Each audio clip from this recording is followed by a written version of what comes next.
Satellite ద్వారా మునుపటి చిత్రాలు కూడా లభించాయి. మినర్ ప్లానెట్ సెంటర్ దీన్ని అంతరిక్ష పరిపాలకుడిగా ధృవీకరించింది. ఇది అత్యంత ఎక్సెంట్రిక్ హైపర్బోలిక్ కక్ష్యలో ప్రయాణిస్తుంది. ఎక్సెంట్రిసిటీ సుమారు 6.14. కేవలం సౌర వ్యవస్థను తాకుకుని తిరిగి వెళ్తుంది. అక్టోబర్ 20వ 2025న బహుశా సూర్యునికి 2003 మిలియన్ కిలోమీటర్ల దూరంలో ఉంటుంది. అయితే ఫిబ్రవరి-డిసెంబరు మధ్యలో ఇది భూమి, మార్స్, వీనస్, జూపిటర్కు దగ్గరగా వెళ్లే అవకాశముంది. కానీ భూమికి ప్రమాదం లేదు.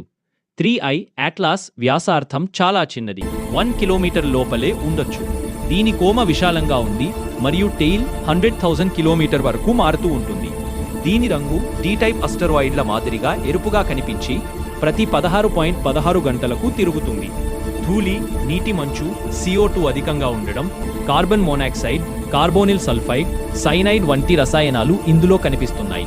దీని తల్లి నక్షత్ర వ్యవస్థ మూలసారి రెడ్ డ్వార్ఫ్ చుట్టూ ఉండే అవకాశముంది.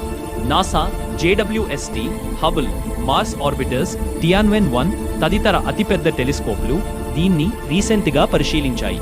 నవంబర్ 19, 2020న నాసా తాజా చిత్రాలను మరియు డేటాను లైవ్ ఈవెంట్లు విడుదల చేసినది. ఇది అంతరిక్ష రసాయన శాస్త్రం మీద కొత్త విశేషాలను అందిస్తుంది. ఈ కామెట్ విజ్ఞానికులకు, ఖగోళ అభిమానులకు విభిన్నమైన రహస్యాలను చూపుతుంది.